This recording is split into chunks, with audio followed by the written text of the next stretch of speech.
Também a Constituição prevê, e a lei prevê, a possibilidade de revisão e cancelamento da súmula. E aí há vários legitimados. Basicamente, os legitimados são aqueles que são legitimados para ajuizar as ações constitucionais de caráter objetivo, ação direta de inconstitucionalidade, as ações, enfim, ações de inconstitucionalidade, constitucionalidade, todas as ações objetivas e mais os tribunais do país, os tribunais superiores, os tribunais regionais do trabalho, de justiça, os tribunais federais, esses são legitimados não apenas para propor as súmulas, que são, repito, aprovadas por 2/3, mas também para alterá-las.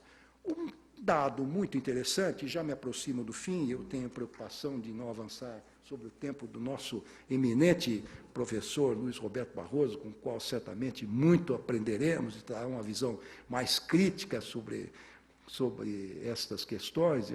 Eu, por enquanto, estou manifestando uma opinião tanto quanto entusiástica, mas até em função da redução da carga de trabalho que ocorreu no Supremo Tribunal Federal, mas lembro também que o próprio município é legitimado para propor uma súmula ou a sua revisão ou cancelamento incidentalmente no curso de um processo em que seja parte. E outra coisa muito importante, isto é algo que nós temos que lembrar sempre, o Brasil caminhou, isso é algo que não é muito compreendido pela cidadania em geral, pelos operadores do direito também, mais especificamente. O Brasil caminhou de uma democracia puramente representativa para uma democracia participativa. Ou seja, o povo hoje participa da gestão da coisa pública, não apenas através de representantes ou por meio de representantes, mas sim em determinadas ocasiões e circunstâncias, momentos, mediante certos instrumentos previstos na Constituição. Por exemplo, o referendo, a iniciativa popular, o plebiscito, a participação em comissões na área da saúde, na área da educação, na área do meio ambiente, mas também na área do judiciário. Por exemplo, os amicus curiae, isto faz parte justamente desta democracia participativa. As audiências públicas e nas súmulas vinculantes também, nós podemos admitir terceiros interessados para que se manifestem relativamente uma magna questão, que é a fixação da jurisprudência, que tem um efeito tão forte que pode, não chegamos a tanto no Brasil, que pode equiparar-se quase a uma lei como nos Estados Unidos. Um dos últimos dados que eu gostaria de trazer aos senhores e às senhoras é o seguinte, que o Supremo Federal pode modular os efeitos temporais ou restringir o âmbito material de incidência da súmula.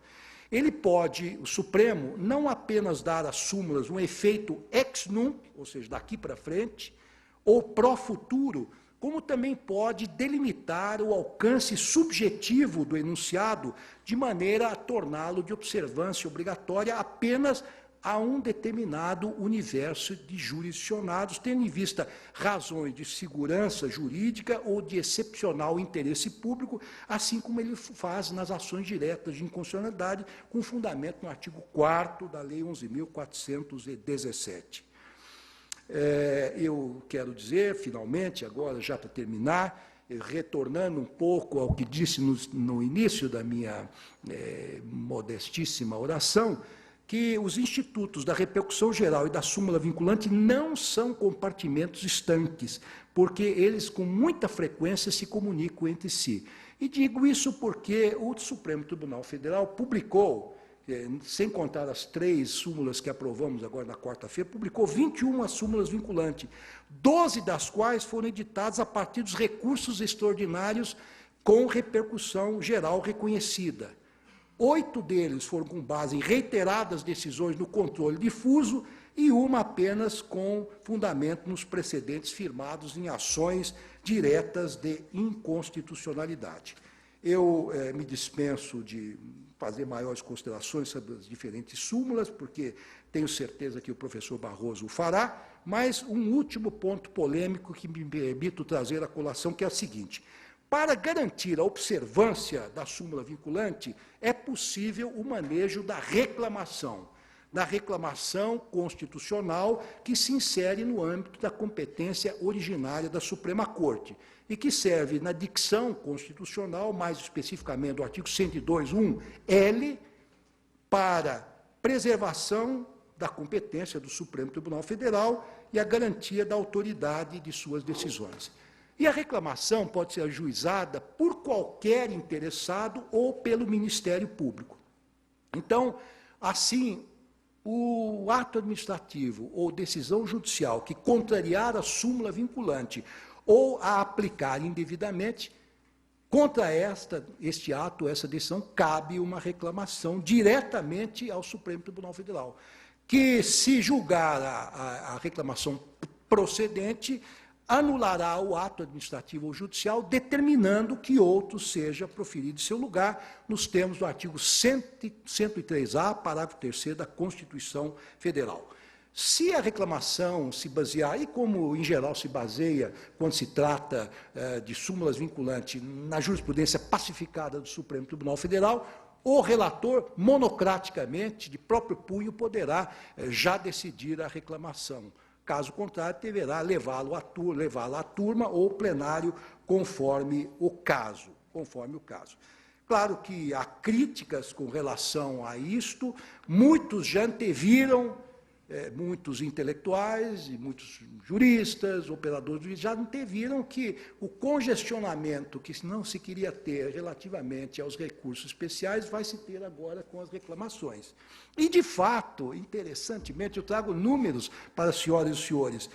Em 2007, ou seja, antes das súmulas vinculantes, foram ajuizadas 868 reclamações constitucionais do Supremo.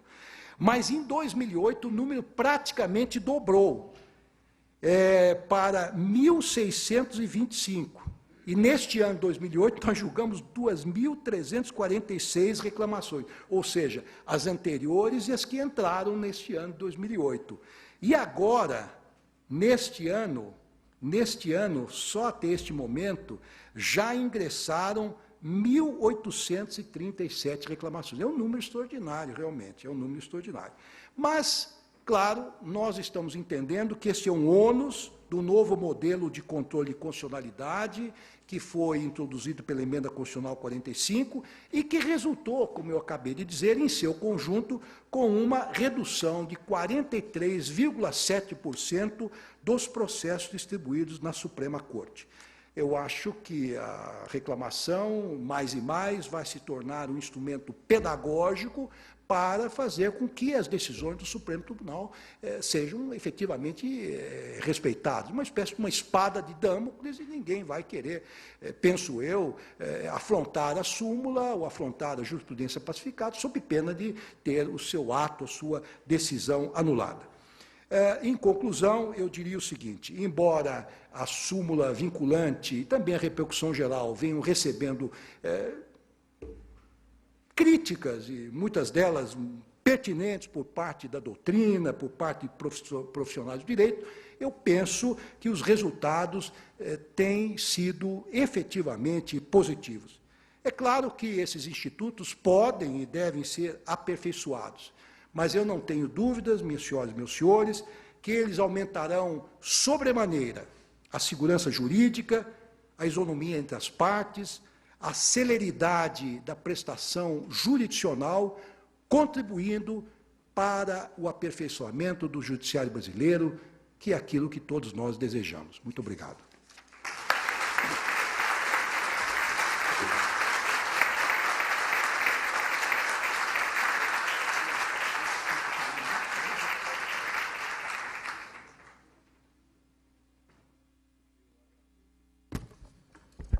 Eu agradeço ao ministro Ricardo Lewandowski pela excelente palestra, muito esclarecedora, usando seus atributos aí de professor, muito eloquente, e de temas que afetam diretamente a advocacia e que nos preocupam na nossa rotina.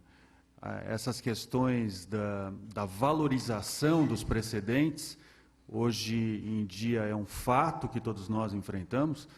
Eu me lembro que quando eu comecei a advogar, havia uma predominância pela doutrina, pela citação de pareceres, e hoje